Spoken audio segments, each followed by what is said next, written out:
It's actually easier to name the folks that we haven't worked with enough, quite frankly. Collective Soul to Elvis Presley to Elvis Costello to Dolly Parton to Orville Peck to Aretha Franklin. I'm Selene, and this is Hat Show Print in Nashville, Tennessee.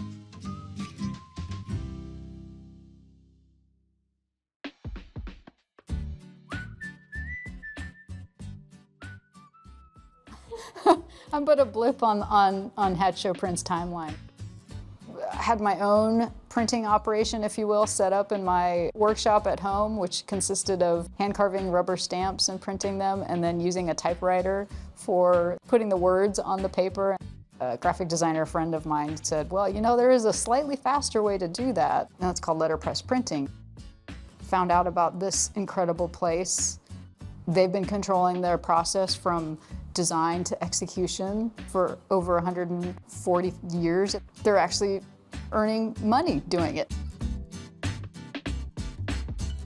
We're generally known for posters, but the shop, when it opened in 1879, did large format advertising, which included billboards, advertisements that you'd paste on the sides of grocery stores or buildings, business cards and letterhead, small format advertisements that people might hand out to folks walking on the street and things like that. In the 20th century, we really became well known for the style of show poster that we do, which is very bold and bright colors to attract your eye. And so that's what we do today, is design and print 600 to 800 show posters a year. Sometimes when we make a poster, it's so well liked that we need to make it again. What Jennifer's working on here is typesetting a poster where we pull the blocks and assemble them together to get them ready to print.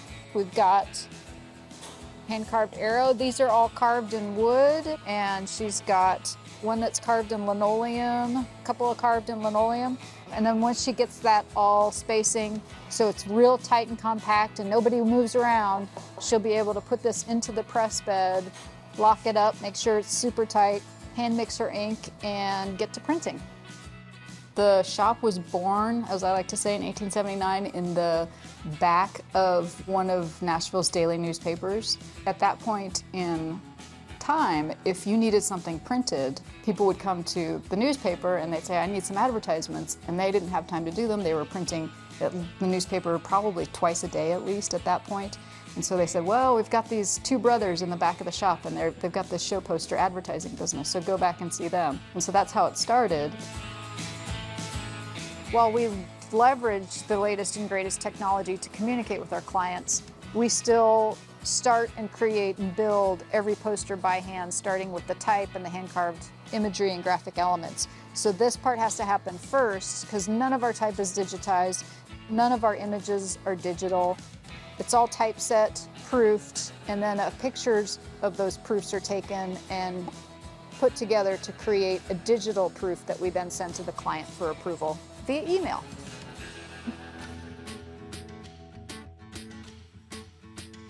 The two brothers that started Hat Show Print were Charles and Herbert Hatch. Charles had a son, Will, who grew up in the shop. He took over the running of the shop in about 1923.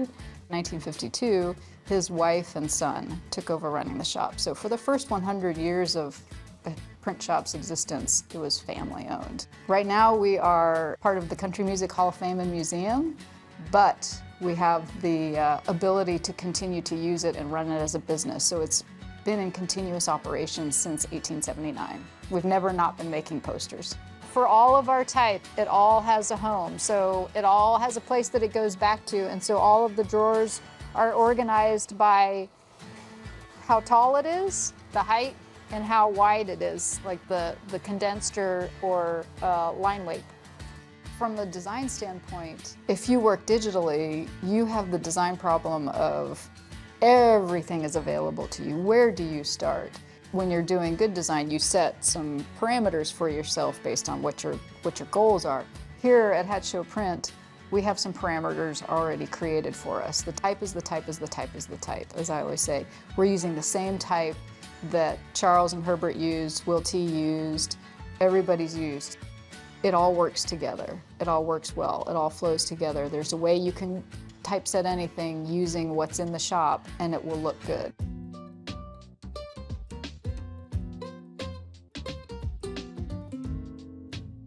So this is another example of some of the large format advertising. This block was probably carved at the turn of the 20th century. And while the shop had a lot of clients, like we had a lot of regular clients that came back to us year after year, we also had customers who would come in, they just opened a business or something like that. And so you needed something that was a little more generic for them that we could print and then add their information with the handset type in here. And so this block was carved to do that. So it says, follow the crowd, where everybody goes. It's got this fabulous stylized lettering that is happening on it. So they could print a whole bunch of these in different colors and then handset wood type and print that in a second color for whatever business or customer came to the shop. At Hatch Show Print, the designer is the printer and the printer is the designer. So it starts with them doing some research and engaging with the customer, taking the story they want to tell and filtering it through the shop's history, how we put the letters together, what typefaces we use, and what graphic elements we pull from our wall of print blocks to work with that. And then if we decide to create something new by carving a new block, and then mixing the ink and printing it. This is what I call the wall of wonder, because not only does it hold wood type that's over 3 inches tall, but it also holds our, and kind of doesn't hold, it's spilling out over on the floor here, our library, if you will, of hand-carved images. And it can range from a cute little hedgehog here to a dancing couple that would have been used on supper club posters from the 1930s to the 1940s. It's still perfectly usable.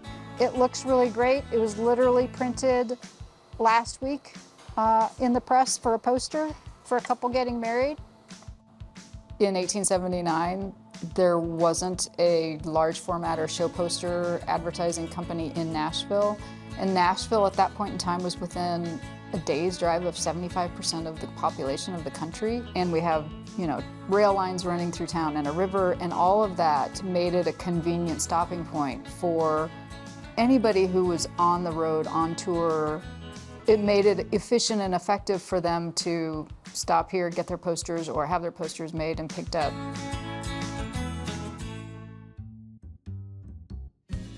But you have to think about what was happening in 1879. 1879 is the year the light bulb was patented, and it's the year that Albert Einstein was born. We didn't have radios, we didn't have televisions, obviously. Phonographs actually technically didn't come out until 1880, a year later, and you had to have a place to plug it in, and nobody had that yet. All the forms of live entertainment, variety shows, carnivals, circuses, all of that kind of stuff. And then later, country music and other things like that needed ways to tell people, hang on to your money and come and spend it with us on a Friday or Saturday night. So that's where the shop earned its reputation, was the ability to respond to these large format advertising needs and these posters.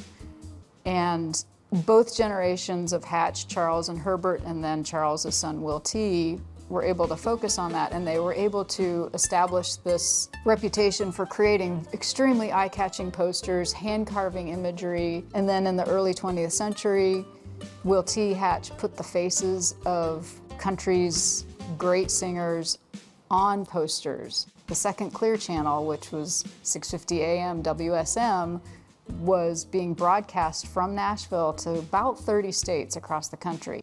And so they were all tuning in on Saturday night to listen to the Grand Ole Opry. And you could hear across the country, folks could listen to these same voices sing. They didn't know necessarily what they looked like.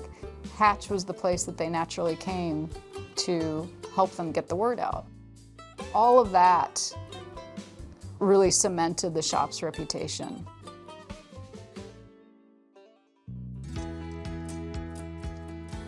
Once the poster's approved, we have to mix the ink. All of our ink here comes as basic colors: yellows, reds, blues, black, white. And then we mix it to get the right shades that we want to use on the poster. And for our corporate clients, we're actually able to match their brand colors. And it's all done by hand here in the shop, just like everything else.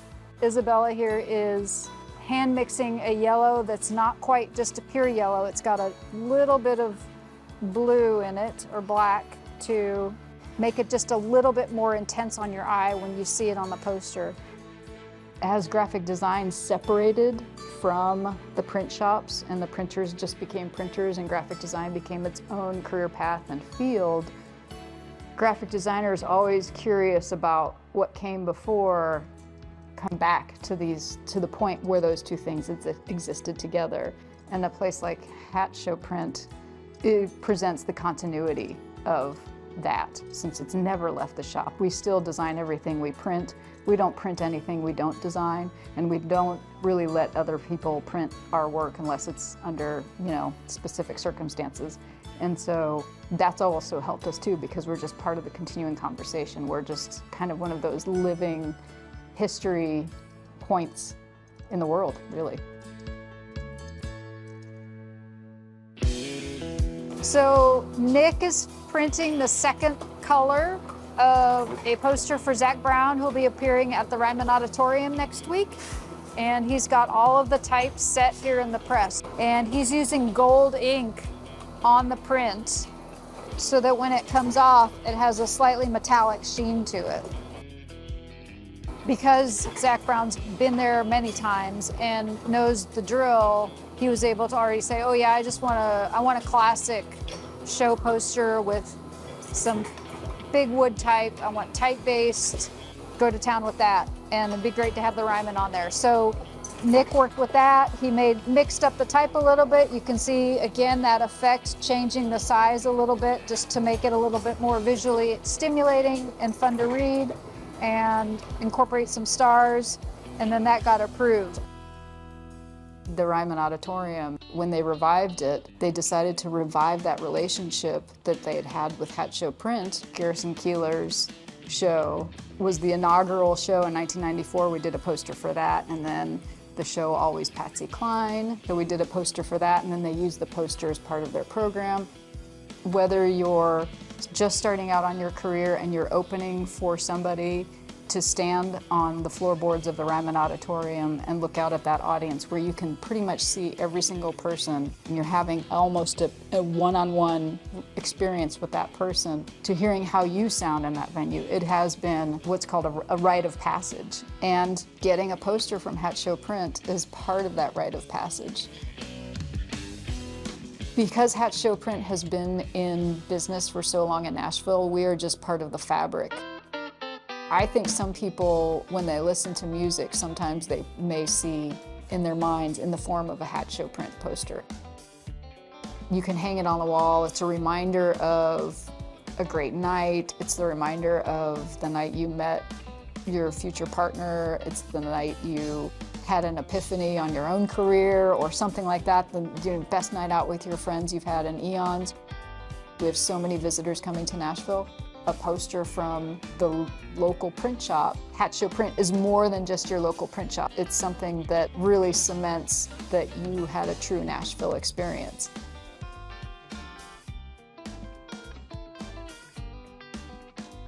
If you like this video, give it a thumbs up and subscribe to Handmade for more tours like this.